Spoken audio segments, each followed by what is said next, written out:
In discussion, Bruce Mitchell with the Pro Wrestling Torch about the upcoming SummerSlam coming up on Sunday night. Bruce, give us an insight about these matches. I think they've got a pretty strong card with the cards that they have to deal right now. Batista and John Cena, they've never had that match on as a pay-per-view main event. And in fact, Batista's kind of gone public, and Jim Ross has too, saying things to the extent of they wish they had more time to build it up, because there's not very many dream matches. There's not very many matches between main eventers in WWE that we haven't seen over and over and over again. What's the rift between those two guys? Where's the hatred there? Where's the situation? I don't like him because he did this out of the others. Do they have that at all yet? Well, they do have that. And one of the things interesting about it is Batista for the last 6 or 7 months has been the babyface, the good guy who fights all the other good guys and has some sort of issue with them without quite turning into a bad guy, turning heel. So they've done what they usually do, which is put them together as a team and kind of let them get egotistical with each other and build it up there. They've done a pretty basic, good build up with that. So I think there's something there. Edge and Undertaker, Hell in the Cell, that's a gimmick match that they're good about just saving for once a year and making it special. And does the Undertaker have anything left? Yeah, I'm sure he does. I mean, he's coming off. Usually he's coming off of a break. He's a pretty smart guy about staying in shape and giving himself plenty of breaks. I mean, he's, I think, 43 years old now, so he's been on the tail end of his career. But I think you and I have been talking about this, about Undertaker being in the last year of his career, being in the last part of his career for 10 years now. So I suspect he'll be healed up and ready to go. And they put an Edge back into Edge after kind of the soap opera back and forth, but as effective a heel team as Edge and his wife Vicky Guerrero are on SmackDown, they've got too convoluted soap opera going on, too silly a one, and I think they knew that they needed to get Edge going. One of the more interesting things is Mick Foley going to be there. They beat up Mick Foley, and his contract's coming up at the end of this month. But the original plan was, he's really well associated with Hell in a Cell since he took the dive off that cell 10 years ago. So that maybe he would be involved in this match, and it's going to be a sign of what his future plans are. Are those plans locked in now that he is going to TNA? There's a lot of speculation about that. There was an article in, I believe, the London Sun paper that really was strongly speculating that, but I don't take that much. I mean, it's a possibility, but I don't think it's that strong a possibility. I think Mick Foley might be interested in some Hollywood things. He's got some feelers out. He has some prospects there. Does he want to wrestle again? I would be surprised. I mean, it's certainly possible. It's certainly possible in TNA. It's certainly possible in WWE, but I just don't know that he's going to be doing that. I think he's, and I give him a lot of credit. He came back and took that job as announcer. Didn't realize the kind of like what you do to me off the air. Saw that stuff with the bug in the ear, right? But Vince McMahon talking to him the whole time during the show. He's a guy. He's always been about being satisfied in his job, and even when he gave up a lot of money in WCW one time to go to ECW, and wasn't set for life or anything like that, but didn't like the way he was being used and thought he was stuck, and that paid off in the long run.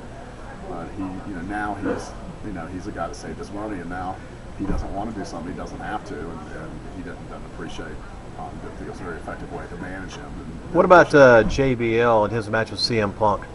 I think that was one of those things where they realized that CM Punk needed to win, and CM Punk already beat JBL one time, but they built all that, and he didn't get that win. Does JBL got any carry? You seem like he's all talk. Well, I mean, the best part of his act is his talking, is his getting his character across, and that's a big part. And I don't think they have plans for JBL to be a world champion anytime soon, and it would just kill off CM Punk, who they just started off with, and they really tried to build him and make you think, does he deserve to be champion, which is an odd thing to do with a babyface. What do you think the best match at SummerSlam will be? What's your pick to be the best match of all? We'll go with Undertaker and Edge, Hell in a Cell. I mean, there's some things built in that they let them do with that, and there'd be some big stump bumps, and Edge is good, and Undertaker's should be rested up and ready. So I like that. Shawn Michaels, of course, is coming back to make his announcement. What's the inside on that? The inside of that is he probably had some.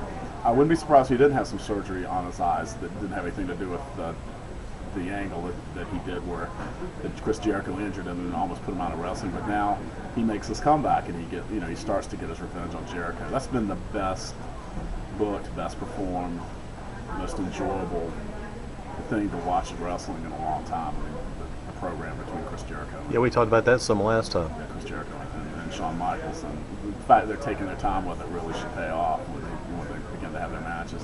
Speaking about programs, you're going to a program in some ways down in Charlotte, the reunion and the Wrestle convention coming up. You're going to be seeing Ric Flair down in Charlotte. What's Ric Flair going to be up to the next several months? What's his future plans? And if you want to throw something in about the convention coming up down there too, you can do that. Well, depends on when you put this up, because we're filming this on Friday, and this is when the convention starts. Filming this on Thursday. Right. When the convention starts, Friday, Saturday, Sunday. It's usually a real enjoyable time for people that remember the old time wrestlers, and have a lot of the guys from the 80s and some from the 90s show up at this. And who was some of your best experiences? You've been to 4 or 5 of these. You liked Ole Anderson, Ole right? Anderson's always there. Ole Anderson, watching Ole Anderson hold court and let your people on pro wrestling is always a lot of fun and pretty interesting thing to see. But Rip Hawk and Sweet Hansen from the real good old days is going to be there this year. You spent some time with Rip Hawk yourself? Spent a little time with Rip Hawk. Got to meet him. There's a lot. I'm trying to think. Jimmy Garvin. Did you ever talk to him with Bob Caudle? Get up with him? Bob Caudle's there every year, and he's kind of like the the elder statesman mascot of the whole thing. Very nice man. Ric Flair's going to be there this year. Ric Flair's never made an appearance at one of these things. How much does he get to come to something like this? Any idea? Well, it's you pay $100, you get an autograph and a picture with Ric Flair. 150 people, maybe 200 people have paid that. So you prepaid? Wow. Prepaid it. So 150 times $100 is $15,000. Great price. The promoter gets a cut of that, and not it's kind of what you get for say doing one night at the Grasshoppers. So certainly. You get a good meal at least. Almost as good as the food here at Hayble's Heart today. Yes, sir. So what's the future plans for Ric Flair? You probably have some kind of thoughts. You have some insides about that, and I guess the guy with the Charleston paper, Mike Mooneyham, did a big story about Ric Flair. It was at pwtorch.com. So what's going to happen with Ric Flair? What are your thoughts? He's gambling that he and the people. He's been doing that his entire life, hasn't he? Yeah, he sure has. But I mean, he's gambling.